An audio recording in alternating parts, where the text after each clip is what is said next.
한국을 향해 보복할 100가지의 리스트가 준비되어 있다. 일본이 현재 한국에 전격 보복할 리스트를 준비하고 있다는 소식이 일본 언론에서 전해졌습니다. 일본 정부는 관련 소식을 언론을 통해 알리고 시행하는 방법을 취하고 있기 때문에 곧 한국에 대한 보복 조치는 시작될 수 있다는 것입니다. 작년 7월 1일 일본은 한국을 향해 국가 간 전쟁급에 해당하는 수출 규제를 전격 시행해버렸습니다. 일본 정부는 한국의 수출 규제를 사전에 아무런 논의 없이 곧바로 시행하였고, 일각에서는 진주만과 같은 성격의 갑작스러운 경제적 공습이라며 공분하기도 했습니다. 제2의 진주만 공습이라는 경제전쟁을 선포한 이유가 한국에 대한 정치적 보복의 성격을 띠고 있어 더욱 논란이 되었습니다.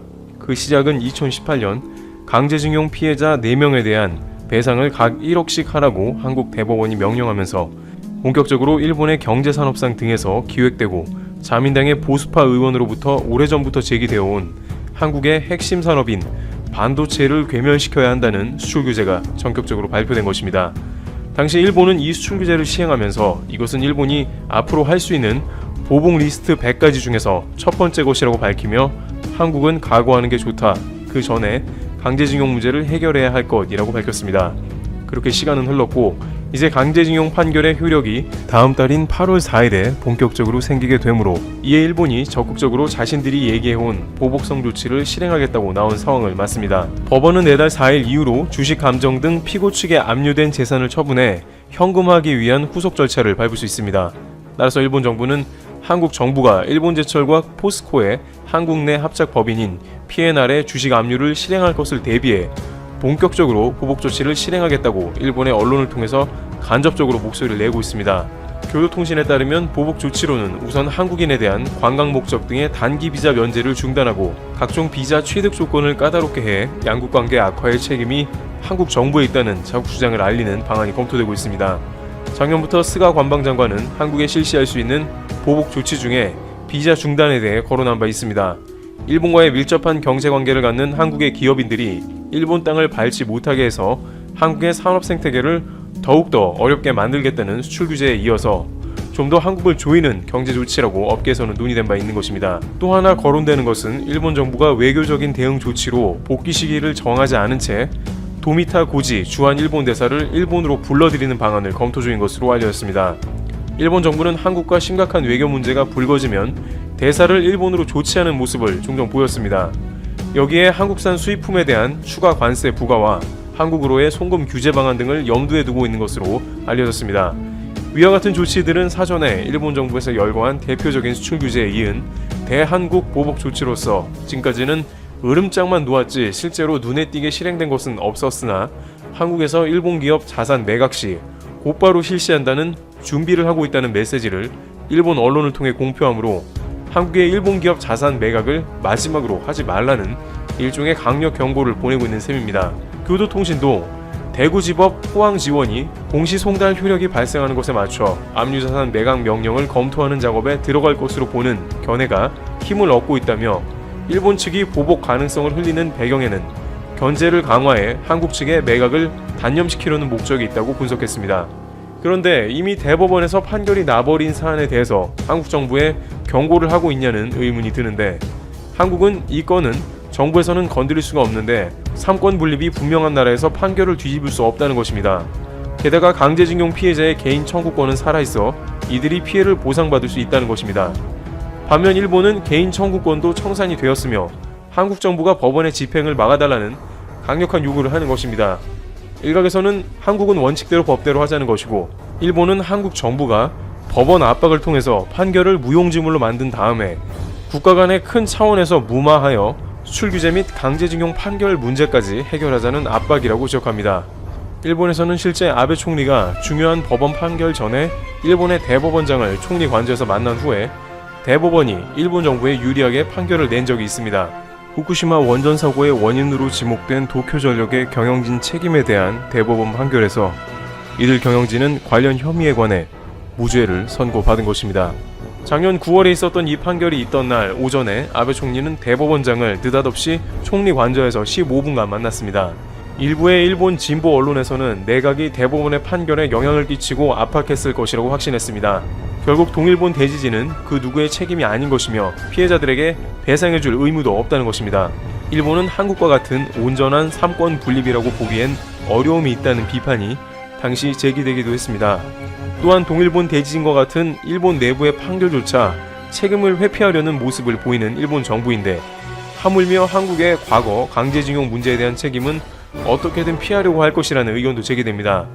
또한 이번 강제징용 배상을 일본이 순순히 인정하게 되면 앞으로 한국에서 강제징용을 비롯해서 과거와 관련된 온갖 소송들이 물밀듯이 들어와 한국 내 일본 기업에 악영향을 주게 될 수도 있다는 것이며, 지금까지 일본 정부에서 부정해온 한일 역사 간의 각종 문제들에 사죄해야 한다는 압박도 생기게 됩니다.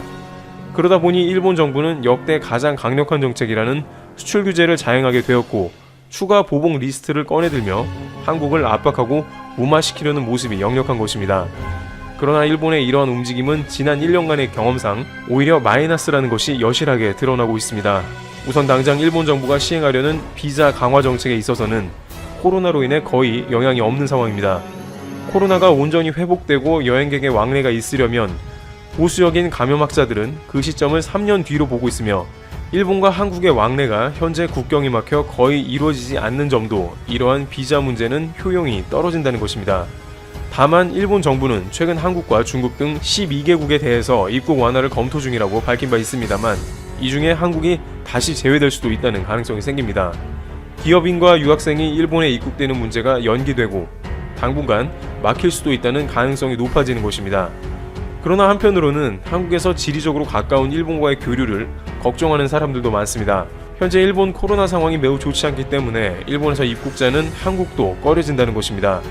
현재 한국의 매일 코로나 확진자가 급속하게 증가하는 모습이 속출하고 있는데 대부분 해외발 감염자입니다. 일본은 고우트 캠페인을 실시하게 되면서 매일 1000명대의 감염 환자가 발생하고 있는 상황입니다. 문제는 확진율이 6에서 8%가량 나온다는 것으로 실제 감염자는 하루에 2-3천 명이 넘을 수도 있어 코로나가 급격하게 확산되는 국면이라는 것입니다. 현재 한국 주변 국가에서 중국, 대만, 베트남 등은 모두 확진자가 매일 100명이 안 되는 국가들이지만 일본은 압도적으로 확진자 폭발에 불안감을 더합니다. 따라서 일본 비자 강화를 검토한다고 해도 향후 1년 이상 한국에는 큰 영향은 없을 것이고, 지금 상황의 양국의 교류는 위험하기까지 하다는 의견이 나옵니다. 그리고 지난 1년을 되돌이켜 봤을 때 일본은 한국의 산업을 괴멸시키지도 못했을 뿐만 아니라 오히려 일본 여행 안 가기 운동, 불매 운동 등을 통해 훨씬 더 심각한 부작용을 경험했습니다. 그런데 이러한 비자 강화 조치는 무용지물인데 왜 굳이 효과도 없는 일을 강행하는지 의문이 드는데요. 우선 이것은 아베 내각에 있어서 나름의 호재라는 의견도 나오고 있습니다. 현재 아베 총리는 코로나 이후 지지율이 최악으로 치닫고 있는 상황에 반등의 재료가 필요합니다. 최근 요미우리 등의 온라인 설문조사에 따르면 45%의 국민들이 아베 총리가 사임해야 한다고 답했으며 80%의 사람들은 현재 고우트 캠페인을 그만두고 당장 긴급사태를 실시해야 한다고 답했습니다. 그럼에도 불구하고 아베 총리는 긴급사태까지는 아직은 필요 없다, 일본 경제를 위해서는 고우트 캠페인을 지속하고 싶다는 의견을 밝히고 있는 상황입니다. 따라서 뭔가 지지율 급반등을 위한 재료가 필요한데 마침 한국의 강제징용 판결 효력의 때가 가까웠으며 이에 적극 한국의 추가 보복을 부각함으로 한국과의 갈등을 키운 다음에 내각의 지지율을 반등시키겠다는 의도도 깔린 것으로 보입니다. 아베 총리는 자신의 사연임을 위해서 할 수 있는 모든 카드는 총동원하고 있는 상황입니다. 최근에는 사연임을 하기 위한 필수 과정인 중의원 해산을 위해서 소비세 인하 카드를 꺼내고 있습니다. 소비세를 인하함과 동시에 중의원을 해산해서 자민당 의원들이 다수가 당선되도록 하는 것입니다. 이 틈을 타서 자민당의 총리가 사연임을 하도록 당규를 바꾸지 않겠냐는 추측이 나온 것입니다. 그러나 코로나 사태가 갈수록 악화됨으로 인해서 도쿄올림픽의 취소설이 급속하게 떠오르고 있습니다. 일본 언론은 도쿄올림픽 취소 시 아베 총리는 즉각 옷을 벗어야 할 정도로 중대한 사안이라고 지적합니다. 여기에 코로나 긴급사태 해제 이후 고투 트래블 정책이 국민들의 엄청난 저항에 부딪히게 되면서 큰 헛발질을 한 것으로 나왔기 때문에 이 와중에 한국과의 국가 간 갈등은 지지율을 해결해줄 중요한 재료인 것입니다. 오히려 한국에서 일본 기업 자산을 지체 없이 즉각적으로 매각해줄 것을 내심 바라고 있을지 모릅니다. 그렇게 되면 국내의 시각을 한국에 돌려서 잠시나마 지지율을 올리는데 도움이 될 수 있다는 것입니다. 실제 일본 국민들은 한국의 수출 규제 및 백색 국가 제외 등 주요 안건에 대해 70%가량 찬성하는 것으로 나왔기 때문에 아베 내각은 자신의 사연임을 이끌어갈 한국에 좀 더 적극적인 보복 조치를 열거하며 나올 것으로 보입니다. 그러나 작년의 수출 규제 때와는 달리 한국에서는 일본발 으름장이 별로 통하지 않는 상황이고 일본 불매운동의 고착화가 됩니다. 일본은 독도와 센카쿠 열도에서 이중적인 태도를 가지고 있습니다. 독도에는 자위대가 상륙할 테니 일본과의 전쟁을 피해야 하니 조용히 물러나라고 주장합니다. 그리고는 센카쿠 열도에 접근하는 중국에 대해서는 총격전으로 싸울 준비가 되어 있다. 접근하지 말아라 라고 말합니다. 전혀 앞뒤가 맞지 않는 특집 기사가 여기저기서 쏟아지고 있습니다. 독도를 지키는 한국에 대한 도발적이고 횡설수설하는 기사부터 알아보겠습니다. 오늘도 극우 언론 산케이 신문 계열의 인터넷 언론 자크자크에서는 독도를 탈환하기 위해서는 이제 무력밖에 방법이 없다 라며 일본 정부의 자위대 상륙 작전을 촉구하고 있습니다. 한국과 평화적으로 해결하기에는 이미 너무 늦었다고 하면서 독도 탈환 전쟁을 부추기고 있습니다. 그러면서 한국군이 독도를 지키고 있다는 것은 일본과의 전쟁을 해보겠다는 생각이기 때문에 하루라도 빨리 자위대를 출동하라 라는 말도 안 되는 궤변의 논리를 펼칩니다. 극우 언론 프레지던트 온라인판은 25일 독도에 상륙하는 자위대와 싸우겠다는 한국은 일본과의 전쟁을 각오하고 있다 라는 제목의 특집 기사를 실었습니다. 자위대가 독도에 상륙하는 것은 당연한데 왜 한국이 무력으로 막느냐 라는 식의 헛소리 내용입니다. 지난 22일은 시마네 현이 다케시마의 날이라는 행사를 가졌습니다.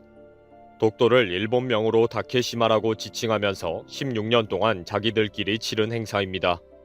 이날 왜 독도를 점거하고 경비대원을 상주시키느냐, 왜 1년에 2번씩 해군과 공군 합동군사훈련을 하느냐, 결국 독도에 상륙하려는 자위대와 전쟁을 하겠다는 것이냐 라는 식의 주장이 쏟아졌습니다. 이 기사에서는 스가 내각이 하루라도 빨리 행동으로 보여줘야 한다. 자위대를 보내서 일본 영토를 빼앗아야 한다. 일본 영토를 지켜야 한다. 라고 주장합니다.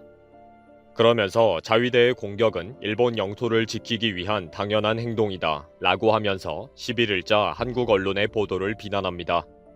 한국군이 일본의 공격에 대비해서 방어 전략과 전술을 준비했다. 라면서 왜 이런 말도 안 되는 방어 전략을 세우느냐고 비난합니다. 그리고 이 기사는 극우 언론인 산케이 신문과 요미우리의 주장을 소개합니다. 산케이 신문이 사설에서 일본이 강력하게 나가지 않으면 한국은 계속 독도를 점거할 것이다. 이제는 행동으로 강력하게 나가야 한다. 라고 주장한 것을 인용합니다. 요미우리 신문은 국제사법재판소에 회부해야 한다. 그러나 한국과의 전쟁도 피하지 말아야 한다. 한국군의 점거를 해체하기 위한 위기관리 능력을 정비해야 한다. 라고 한 주장을 소개합니다. 한마디로 독도에서 한국군을 내쫓기 위해서 자위대가 갈 테니 대응하지 말고 조용히 물러나라. 안 그러면 전쟁을 해보자. 라는 식입니다. 말인지 방구인지 알 수 없는 횡설수설을 연일 내뱉고 있습니다. 그리고 일본인의 애국심에 충동하는 기사를 계속 올리고 있습니다. 한국인들은 언제든지 독도에 가서 독도는 우리 땅이다 라면서 태극기를 흔드는데 일본인은 왜 용기가 없느냐는 식입니다. 왜 독도에 들어가서 다케시마는 일본 땅이다 라고 고함치면서 우길기를 흔들 용기가 없는지 화가 난다고 비난하는 것입니다. 제목 자체가 독도에 상륙해봤다. 방문한 한국인들의 영토 사랑에 일본은 완전히 패배했다 라며 일본인들의 적극적인 도발을 충동지라는 식입니다. 한 일본인이 독도를 방문하면서 일본 영토인 다케시마에 들어가는데 철저히 검사를 받고 들어가야 하다니 화가 났다 라며 방문기를 올렸습니다.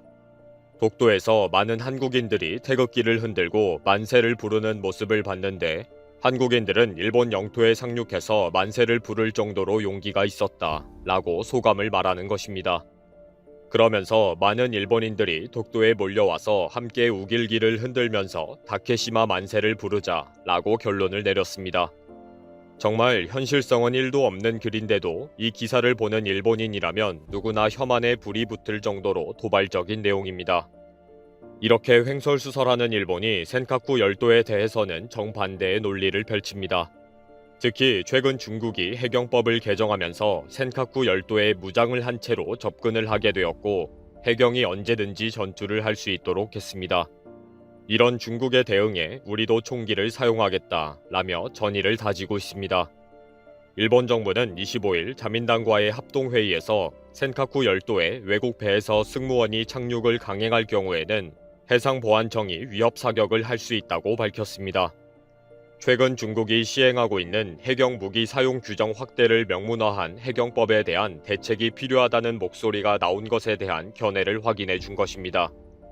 이런 중국의 대응에서 영해법을 개정해서 총에는 총으로 무력 대응을 하겠다는 의지를 분명히 밝힌 것입니다. 특히 중국 선박이 일본 해안보안청과 일본 어선의 승무원을 연행하려고 할 경우에는 해상보안청법 18조를 적용하기로 했습니다. 사람의 생명과 신체에 위험이 미치는 경우로 보고 적극적인 제지에 들어가겠다는 것입니다. 그리고 만약에 중국의 선박이 드론을 날려서 센카쿠 열도 주변을 침입한다면 해상자위대가 영공 침입으로 대응하겠다고도 했습니다. 그동안 중국이 센카쿠 열도의 자연을 조사한다는 이유를 대면서 드론을 자주 날려왔기 때문에 이런 입장을 밝힌 것입니다. 그동안 지난달에 효력이 발생된 중국의 해경법 개정은 해경의 무기 사용 규정이나 구체적인 권한의 법적 근거를 명확하게 한 것입니다. 그동안 센카쿠 열도 등에서 중국 배들이 무력 행사를 시도하면서 중국 해경들의 지원을 받는 형식이었지만 이제는 해경이 본격적으로 무력을 행사하는 보증 문서를 확실시 만들어줬다고 평가하고 있습니다. 특히 일본은 해경법에서 센카쿠 열도를 관할 해역이라고 특정한 것에 대해서 반발하고 있습니다. 센카쿠 열도가 어떻게 중국의 영토 관할 해역에 포함될 수 있느냐라며 흥분합니다. 일본은 중국이 해경법을 개정해서 무력으로 충돌해보자 라고 나온 것에 대해 미국 측에 SOS를 칩니다. 22일 중국의 해경법 공식 발령 이후에 23일 미국 국방부는 중국의 해경선이 센카쿠 주변의 일본 영해의 침입을 반복하면 중국 배에 손상이 발생할 수 있다. 중국은 미리 그런 피해를 입지 않도록 주의하기를 요구한다 라고 발표합니다. 24일에는 일본 외무상이 미국의 경고는 미일 안보 조약 5조의 적용 범위에 해당이 된다 라고 중국에 경고하고 나섰습니다. 이에 25일 중국 외무부는 갸오위 다오는 중국 고유의 영토이다. 냉전의 산물인 미일 안보 조약으로 평화와 안정을 위협하겠다는 생각을 버려라 라고 바로 발표를 합니다. 일본은 현재 만에 하나 있을지도 모르는 중국 해경의 침입 시도에 대응해 해상보안청과 미국 해안경비대와 함께 합동훈련을 계속하고 있습니다. 온종일 한국에 대해서는 일본 국민들에게 혐한 의식을 가지도록 독도에 대한 해괴망측한 논리를 들이대더니 센카쿠 열도에 대해서는 미국에게 SOS를 치고 있습니다. 자위대를 상륙시키는 전쟁을 일으키라고 하면서 전쟁하기 싫으면 독도에서 군부대를 철수시키고 조용히 물러나라 라고 주장합니다. 센카쿠 열도에 대해서는 중국 해경선이 가까이 오기만 하면 미국과 함께 대응하겠다 라고 으름장을 놓고 있습니다. 섬나라 일본의 논리는 유치할 뿐만 아니라 자가당착에 빠진 경우가 많습니다. 특히 극우 언론의 기사들은 개그 콘서트 그 자체입니다. 왜 저렇게 놀고 앉아 있는지 이해가 안 되는 경우가 많습니다. 이제는 일상이 되어서 그런가 보다 하고 내버려 둡니다.